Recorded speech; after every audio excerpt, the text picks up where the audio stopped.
you hit breast? Faster, faster. I missed both of them. Good job. All right, welcome back, guys. Today we're going to be doing a kind of discussion video.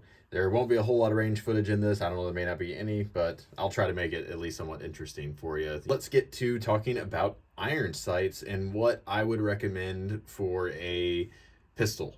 Now, this could be for a CCW pistol. It could be for, maybe like a nightstand gun. It could be for something that you use with night vision. There's a bunch of different factors, whether or not you have a weapon-mounted light, whether or not you have a red dot. All of those things are factors into what kind of what kind of iron sights you're going to want for your pistol. And honestly, it does matter whether or not you have a weapon light or you have a red dot. A lot of it's personal preference, so there is that. So just know this, again, is my personal preference and my personal opinion on this topic. So take it with a grain of salt, but this is kind of the path I've chosen when it comes to iron sights and what I pretty much have settled on at this point. Since you are watching this channel, you probably take security very seriously. While training and gear can help protect you and those you love from a variety of dangerous threats, there are other threats out there that you can't see. One of those threats is identity theft. My brother was recently a victim of a large data breach that affected a lot of people in his state. He was provided identity theft protection after the fact, but if he had protection prior to the breach, he would have been a lot more protected from people using his personal information. That's why this video is sponsored by Aura. Aura can help protect you from identity theft by monitoring your personal data, including your social security number, across billions of data points like the dark web, to alert you about potential identity theft. You also get $1 million in identity theft insurance to help cover eligible losses and fees. I use Aura so I don't leave myself or my family vulnerable to digital threats like data breaches. If you want to protect yourself from digital threats, you can go to aura.com/portac556 to try 2 weeks for free. That will be enough time for Aura to find out if any of your personal data is exposed. Thanks again to Aura for sponsoring this channel so I can continue to bring you unbiased reviews.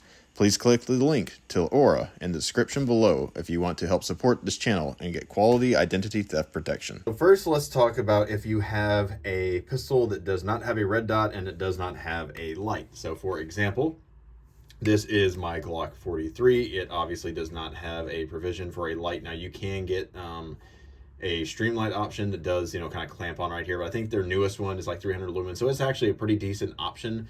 But since I have this 43X, I don't really carry this thing anymore. So it's just kind of there. So with a pistol like this, you're not going to have a red dot, which means you don't really have anything that you have to worry about distracting you. And something I will say when it comes to a red dot on a pistol, if your iron sights are very bright or, just kind of stand out, it's going to distract you when you're using your red dot sight. Now, again, it depends on the user. It depends on what type of iron sight you have, what type of red dot. So again, this is just a generic statement, not, just this is gospel truth. You have to take it for what it's worth.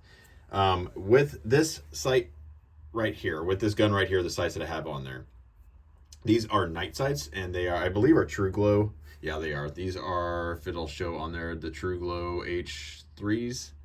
Yeah, True Glow H3s. These are just night sights that are made specifically for this, and they have the kind of white ring around it.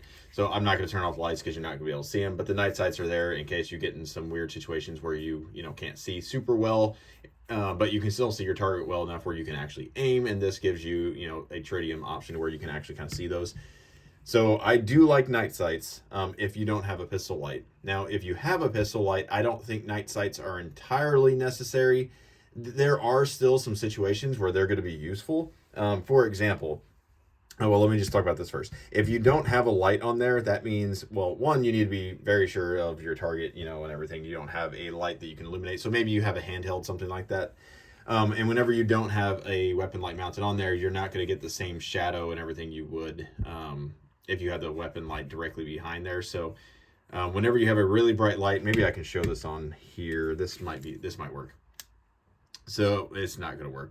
But just imagine the light is going to be brighter than the tritium in here, obviously. So most of the time when it ends up happening, if you're using a weapon-mounted light on a pistol and you have night sights, is the white light actually washes out the night sights where you can't see them. All you see is basically black sights, and so you just light them up and shoot them.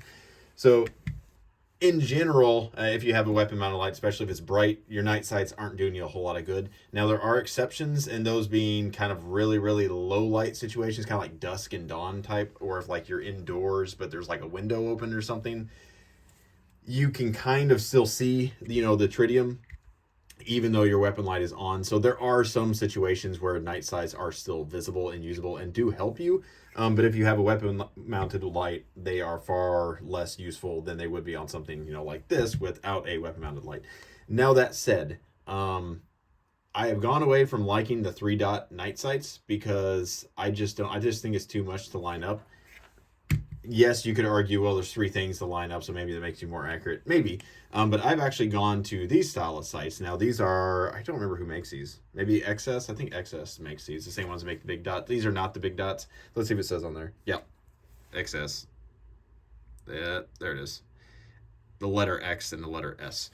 So these are just blacked out rear. They're serrated on the back to kind of cut down on glare. And then the front sight, yes, I'm flagging my hand right here. These are all empty. Is just a tritium insert. I don't know if you can see that or not. Sorry, I'm going to be bumping the camera here.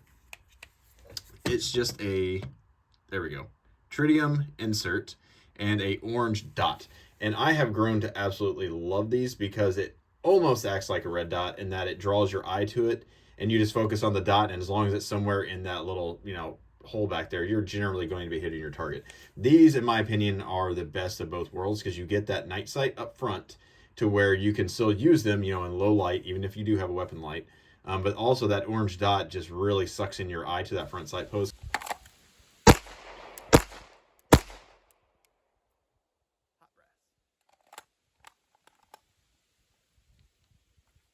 See the slide block? Hey, it did.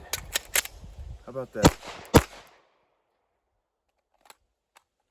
I really like these XS big dot sights. I don't know if you can, oh, I'll show them to you real quick.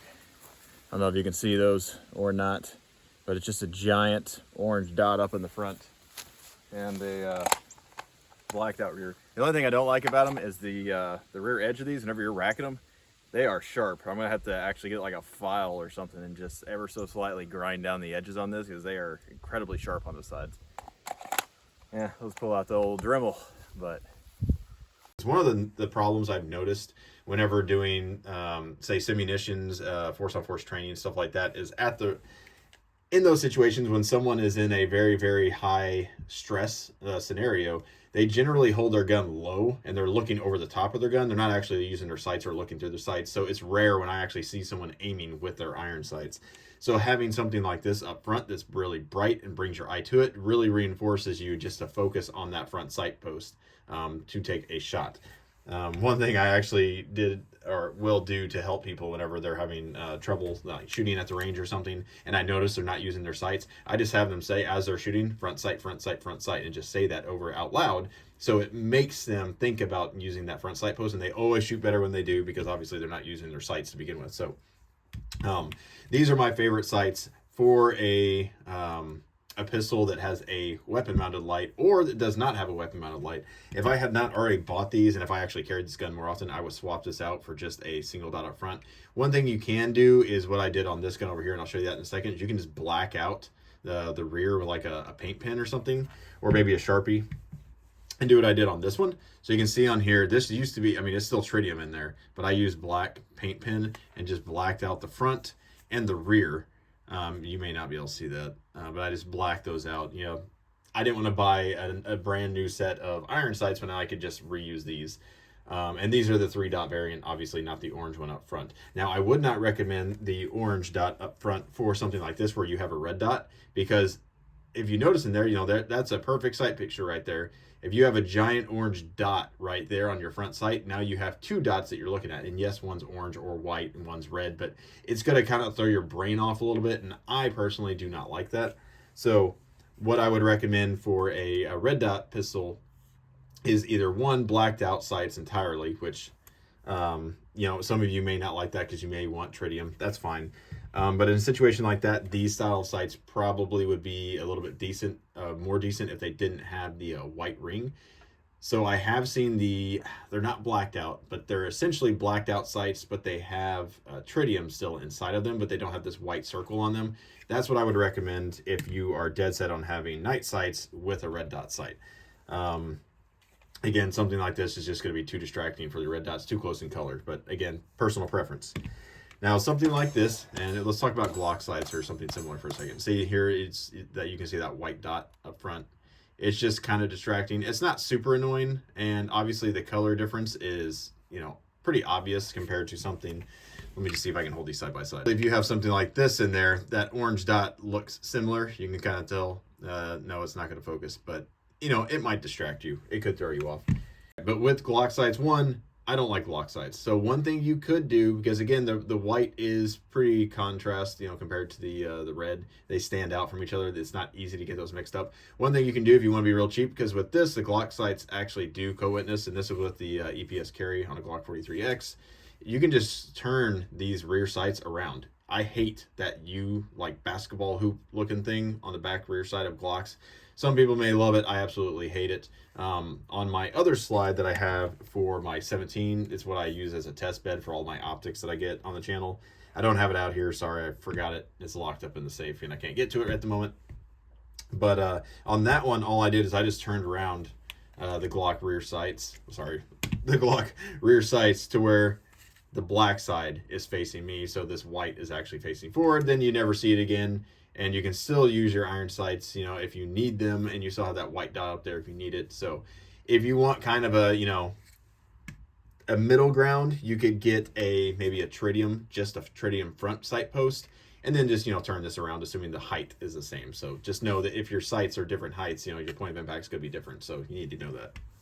Maybe you could repurpose some old tritium sights that don't glow anymore, on your new pistol if you don't want the tritium. So again, my favorite one though is hands down for non-red dot shooting is going to be a orange front sight post, or you can go with red, something like that too. I kind of like the orange. It pops out a little bit more, and the blacked out rear.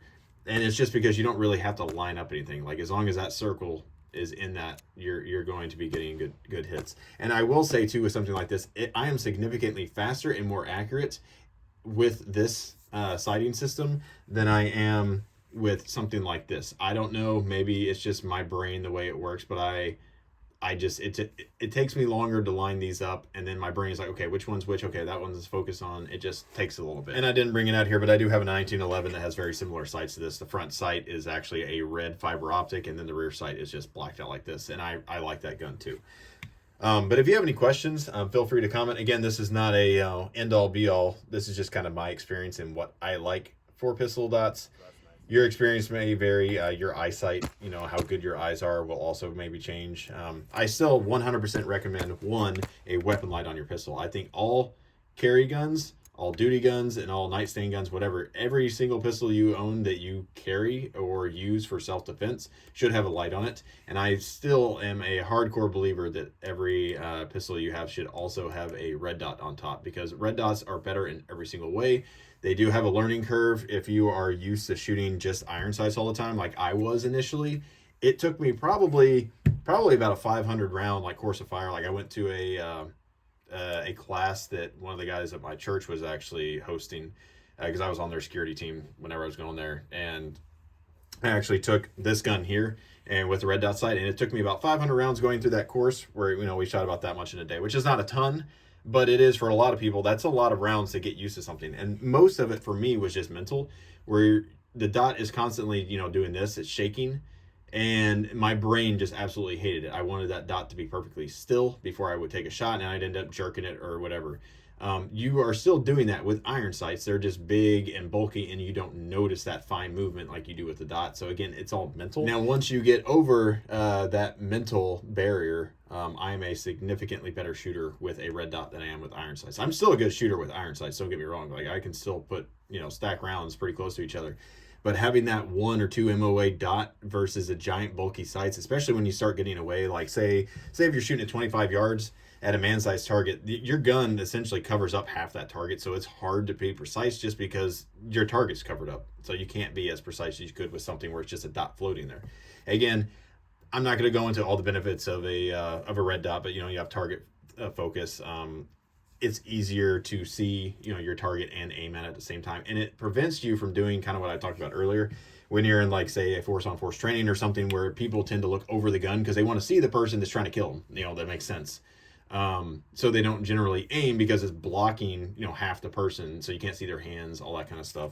Versus something like this allows you to see a little bit more of that person, and still be able to aim. And you can focus on the person instead of focusing on the front sight, causing your target to be blurry. And, you know, if someone's trying to kill you, you're probably going to be looking at them. So it'd be nice to be able to aim at them and see what they're doing, holding, etc. Now, you have the negatives of, you know, it being an electronic device. All electronic devices can fail, but that's why you still have backup irons in case it does. You can still use it, or you can use the top of the optic itself as an aiming reference point, or you can use the iron sights themselves. There's lots of other methods out there to use a red dot body as an aiming point. You know, on a rifle, you can actually kind of use this as long as your sights are the same height. You can use this as a ghost ring sight for the rear if the dot gives out, and just line the front post in the center of this. It's not going to be perfect, but it's going to be, you know, on target at close enough ranges. But anyways, I hope you found this useful. If you want me to make a more in-depth video about any of this stuff I talked about, just let me know down in the comments below. But this is just kind of all the issues I've run into whenever I bought different iron sights for all these guns. You know, again, these, if you don't have a red dot, blacked out, maybe a front tritium if you want it for a optic ready. But hopefully you appreciate this, and I hope you all have a good one.